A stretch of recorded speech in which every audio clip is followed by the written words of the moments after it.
All right, everyone, get ready for a deep dive.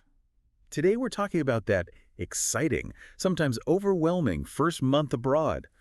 We're going to break down a podcast episode, kind of like a cheat sheet for you, to really make the most of those first few weeks.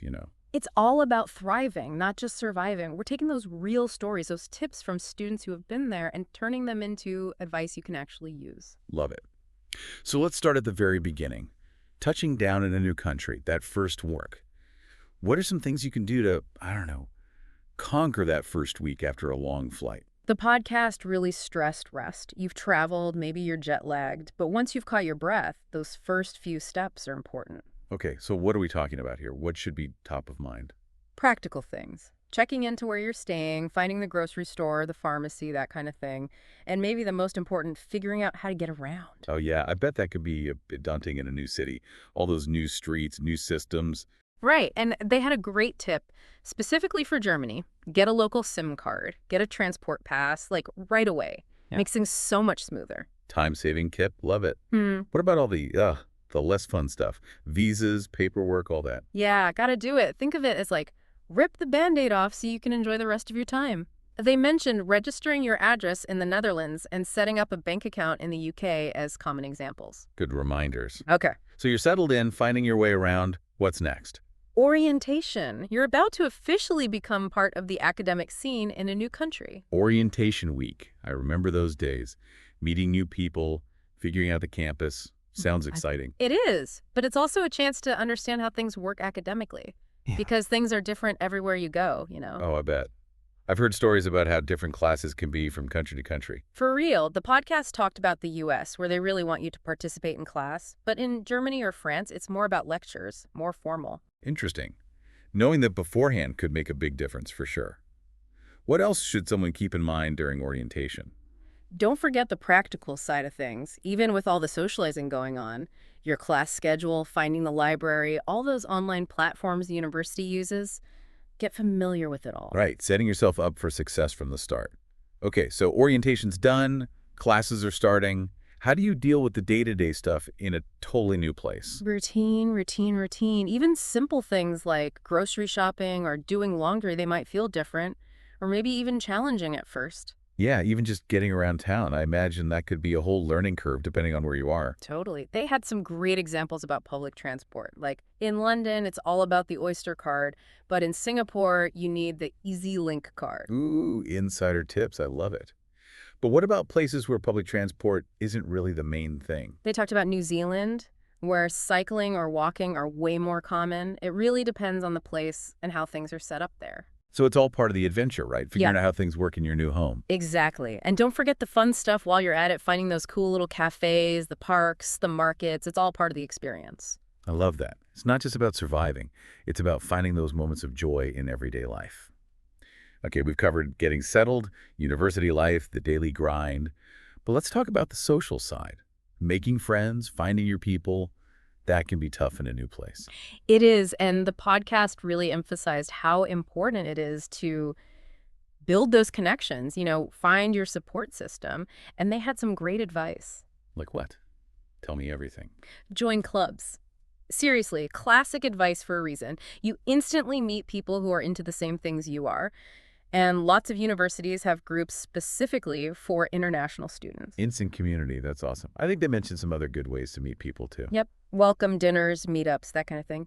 And they said in the USA and Ireland, campus events are huge for socializing. It sounds like there are a lot of opportunities to connect no matter where you are. There really are. And it's important to remember it's okay to feel homesick too. Missing home, missing your people, it's totally normal. Oh, we've all been there. What can you do when those homesick feelings hit? They had a sweet tip. Bring little things from home, photos, maybe a favorite snack, anything that gives you that feeling of comfort and familiarity. I love that. Little pieces of home in your new space. Okay, we've talked about settling in, making friends, all the good stuff. But what about the challenges? Especially those cultural adjustments. They can be tough. The podcast was real about that. They said culture shock is just part of the experience. It's like your whole world shifts, even in small ways. What kind of things might someone experience, and how do you deal with that? Everything from meal times to how people communicate to what they expect in class, it can all be different. They said be open-minded, be patient. It's about embracing that learning curve, right? Right. Even the things that might seem frustrating at first. Exactly. Ask questions, learn about the local customs. It's all about bridging that gap. For sure. Any specific examples of cultural differences? They talked about punctuality, which I thought was interesting. Being on time is super important in Japan and Germany, but in Spain or Italy, it's more relaxed. Wow, even something as simple as time can have such different meanings in different cultures. What happens if those feelings of culture shock become overwhelming? Any advice there? They reminded listeners about the support services universities offer. Counseling, international student offices, things like that. You don't have to go through it alone. It's good to know those resources are there if you need them. Okay, we've talked about arrival, finding your feet, university life, and even dealing with culture shock. But what about settling into life abroad overall? How do you find that sense of routine, that sense of normalcy? It all comes back to routine. Routines that work for you, both for your studies and for taking care of yourself. They emphasized finding that balance. Right, it's easy to get swept up in the excitement and forget about those self-care basics. Absolutely. They gave some great examples. Making a study schedule, fitting in exercise, finding new hobbies, even journaling about your experiences. Create structure. Find those things that help you feel grounded. It's like finding those moments of pause amidst all the craziness. Exactly. And they said to think of this whole phase as a time for exploring, for personal growth. Take ownership of your experience and make it your own. I love that. It's not just about getting by, it's about thriving. Couldn't have said it better myself. Well, I think we've done a great job unpacking all of that so far. But now it's your turn, listener. Think about your own upcoming journey abroad. What really stands out to you from what we've talked about? What's making you curious? What's got you thinking, I can't wait to try that, or maybe even that's something I'm a little nervous about? Hold on to those thoughts because we're going to dig into them even more in the next part of our deep dive. All right, we've talked about all the practical stuff, the to-do list for that first month abroad. But now let's get into something the podcast talked about, the culture stuff. Yeah. Reading about cultural differences is one thing, but actually being there, experiencing it firsthand, that's totally different. For sure. So, listener, I've got a question for you. Think about all those places we talked about, the UK, the US, Canada, Germany, Australia. Which one has a cultural thing, a custom, something that makes you go, that's interesting? Maybe it's something that seems totally opposite from your own culture or something that you really connect with. I think it's cool to see how these little things can shape your whole experience abroad. Totally agree. It's those little things that often make the biggest impact. Like when I was planning a trip to the UK, I was obsessed with the whole afternoon tea thing. Oh, classic. It seems so British, so proper. Yeah. And I had to experience it for myself. Did you? I did. It was lovely. But it was more than that. It was about how it brought people together. It was like woven into their daily lives. It wasn't just tea and scones. It was the social part, the tradition, the connection. That's a great example of how something that seems simple can tell you a lot about a culture, their values, how they live. Listener, what about you? What's that one cultural element that you're curious about? Is it that laid-back Aussie attitude? Or maybe the German thing of being super punctual? Or something else entirely, something unique to where you're going? Whatever it is, think about why it interests you. What does it tell you about that culture? And how do you think it might challenge your own views, your own way of thinking? I think that's such a great question because it makes you think beyond the stereotypes. It makes you engage with cultures on a deeper level. Exactly. That's the real magic of traveling and studying abroad. It's about understanding, making those cross-cultural connections. It's about trying new things, stepping out of your comfort zone, being open to new ways of seeing things, new ways of living. And sometimes those cultural insights come from the most unexpected places. I remember reading about a student in Germany who was surprised by how important sustainability was to everyone. Oh, that's interesting. They talked about how recycling and composting were just part of everyday life, and how even small towns had amazing public transportation. It wasn't just about being eco-friendly. It was their lifestyle. That's a perfect example of how studying abroad can open your eyes to different values, different ways of doing things. And maybe those things even influence your own life when you come back home. Yeah, for sure. Those lessons can be big or small.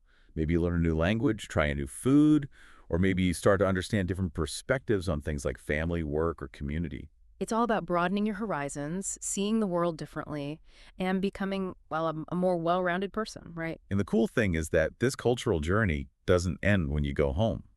It stays with you. It shapes how you see things long after your time abroad is over. So true. Those experiences, the people you meet, the cultural moments, they all become part of your story. And they can change how you interact with the world, how you face challenges, how you connect with people who might be different from you. So as you get ready for your own adventure, keep exploring those cultural things that make you curious. Dig deeper, ask questions, be open to learning and growing from those experiences. And hey, it's okay to feel a little nervous or maybe even a bit overwhelmed sometimes. It's all part of the process. Those moments when you're out of your comfort zone, that's when you really learn about yourself and the world around you. Well said. Hmm. Okay, let's shift gears for the last part of our deep dive. Something super practical that often gets overlooked, creating routines in a new place. So important. When everything is new and exciting, having a little structure can really help you feel settled, more at home. It's like creating a sense of normalcy in the middle of all that change. So, listener, imagine yourself in those first few weeks abroad. What does your perfect daily routine look like? Are you the type who loves to get up early and go for a run in a new city? Or do you picture yourself taking it slow in the mornings, checking out a local cafe before hitting the books? Maybe you're all about a strict schedule time for classes, studying, hanging out with friends, exploring. Or maybe you like to be more flexible, see where the day takes you. There's no right or wrong answer, right? It's about finding what works for you, what makes you feel good, and keeps you going in your new environment. And the best part is you get to experiment, try different things until you find what you like. Maybe you discover you love morning yoga or find peace in those evening walks in a nearby park. The key is to be open to new things and make time for the things that make you happy and help you feel grounded. And don't be afraid to switch things up as you go. What works in the first week might not work as well later on when your schedule changes or you get more settled. That's true. It's about finding that balance between having a plan and being flexible, between embracing the new and having some familiar things in your day. And remember, routine isn't just about being productive, it's about self-care too. Totally. Make sure to include those things that are good for your mind, body, and soul. Whether it's journaling, listening to music, talking to friends and family back home, or just taking time to chill and recharge, those little things make a big difference in how you feel overall. And speaking of self-care, let's talk about something that comes with being in a new place, homesickness. The podcast talked about it, and it's important to know it's totally normal to feel that way. Absolutely. It's okay to miss those familiar things, your people, your routines.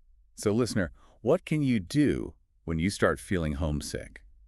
What are those little things that remind you of home and make you feel better? Is it a certain playlist? A photo album? Maybe even a familiar smell? Maybe it's connecting with people back home through video calls or writing letters, or finding a taste of home at a restaurant or market nearby. Whatever it is, don't be afraid to do those little things that bring you comfort and make you feel connected to home. And remember, you're not alone in feeling this way. It's all part of the experience. Speaking of the experience, let's take a minute to think about everything we've talked about in this deep dive. The practical steps, dealing with culture shock, creating routines, self-care. It's been a lot. It has. And we've talked about how important it is to approach this whole thing with an open mind, a sense of adventure, and a lot of kindness towards yourself. Because in the end, your first month abroad is about so much more than just checking things off a list. It's about embracing the unknown, challenging yourself, and discovering new things about yourself and the world. It's about learning, growing, and making memories that will last forever. As we wrap up this deep dive, we want to leave you with one last thing to think about. Think back to everything we've talked about today, all the practical tips, the cultural insights, the routines, and the self-care. And ask yourself, what really stuck with you? What are you most excited about? What are you a little nervous about? And most importantly, how can you use all of this to make your own experience abroad the best it can be? Wow, we've covered so much. It's kind of amazing to think this all started with just one podcast episode. Right. It shows how much is out there, all those tips and stories, if you know where to look. And that's what we try to do here. Help you find those nuggets of wisdom, those things you can actually use when you're abroad. So as we wrap things up, I want to encourage you to go back to the source. Yeah, listen to that podcast episode again. Maybe with fresh ears now that we've talked about all of this. You might pick up on something you missed the first time. Or maybe some advice will click even more now. And don't be afraid to take notes. Write down the important stuff, those quotes that inspire you, any practical tips you don't want to forget. It's like making your own little guidebook. All that wisdom, just for your adventure abroad. And as you get ready to go, remember, you're not alone in this. So many students have done this before you, and we're here to help along the way. So go out there, embrace the unknown, and enjoy every minute of it. It's a pretty amazing chapter in your life. Safe travels. Bon voyage.